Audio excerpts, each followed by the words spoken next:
Ito na yung spam ko. Lalagyan ko din siya ng mushroom. And ito, yung cheese ko is not parmesan. Supposedly, parmesan po talaga kung gusto natin ng pasta. But wala po kami parmesan. So, cheese ng Pilipinas. Eden cheese. That's it. Dahil lang po ng pizza. Ang gawasan natin.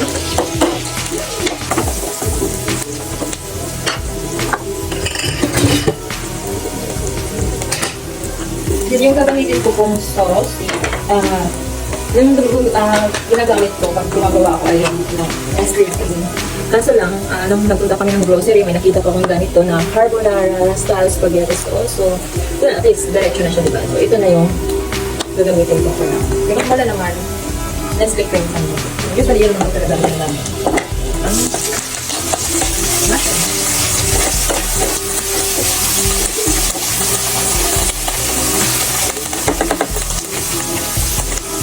Sabi ko mayroong salt para dyan na siya kasama na maligo. Natin mushroom kasi yung ayaw mo natin ng crunchy yung natin, mushroom. Enough na crunchy yung ating spam. Okay, kasi.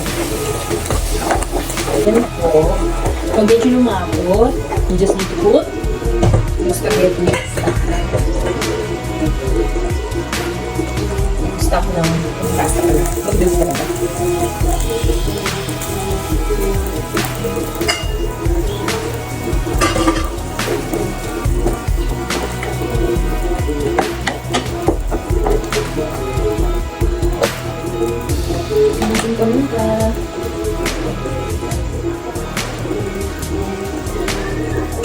Actually, mas gusto ko lalagyan pa ito ng chili flakes. I love it. Ang kutsara. Not so. Well, may bata. Ayaw ng manghang. But I love manghang.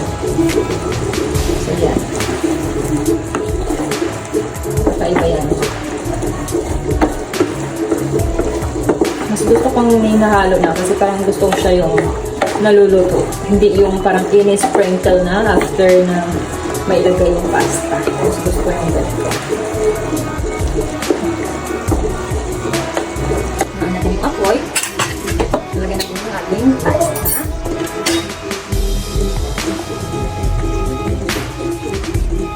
Gradually lang.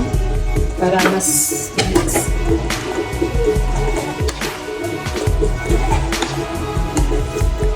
Kaya guys, talagang yung pag ng kukuk ng pasta natin, dapat yung al dente lang or mas yan, hindi pa talaga siya as in kunyari kung 8 minutes yung instruction na pagpapakulo, boil, next 7 minutes nila kasi nga dito is mahalo pa din eh, madalagdagan mo niya pagkukuk.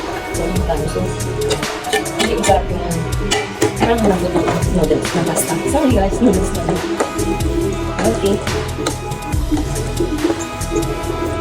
Yan, kita nyo medyo ano siya, kinulang ng sauce.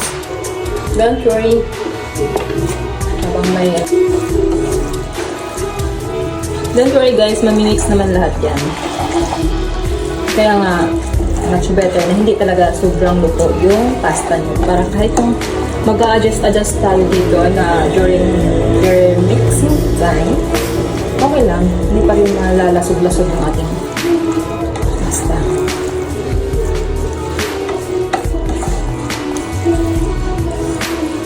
As you can see, hindi ko na to nilagyan ng asin kasi hindi maganda masyado sa katawan ng asin. And I'm sure ito namang sauce natin ay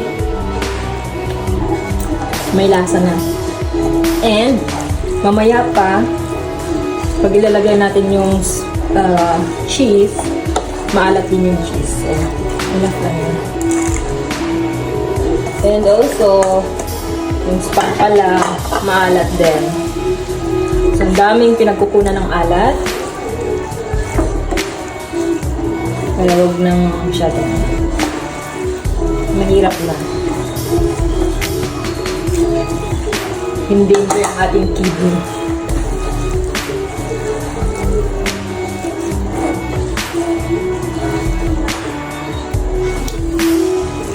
Yung appetizing tingnan, right? Mas nagaganda yan mamaya pag mailagay natin yung ating cheese with the egg. Ito na yung ating cheese na nilagyan ng egg.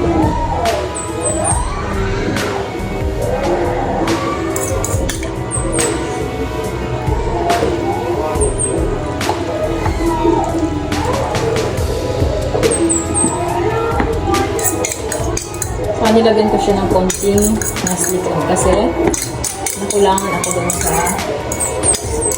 sauce na ginamit ko. And I think Nestle cream na lang ang gamitin. Huwag lang yung sauce. Kasi hindi siya ganun ka parang hindi na-achieve yung gusto ko.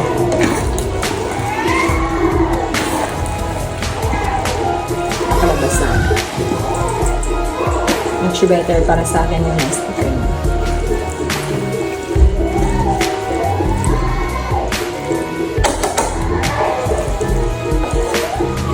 Brown. May background pa akong iiyak na baby. That's our bunso na iyakin.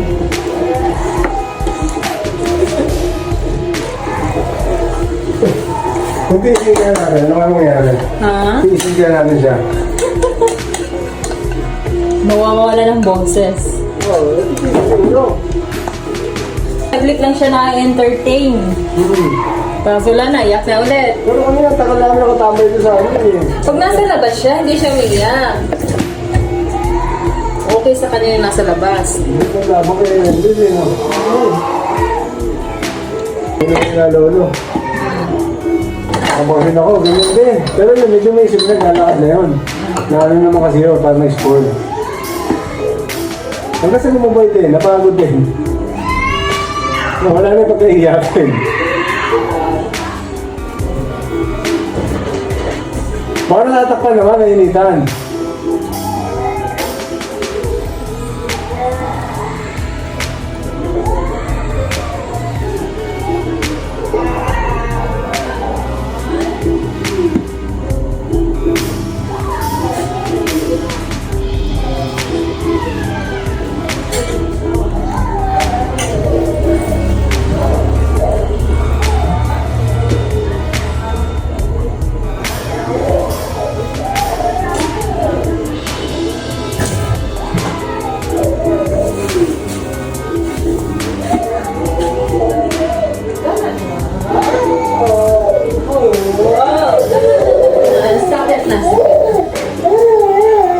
Oh, yan luto nanay, oh.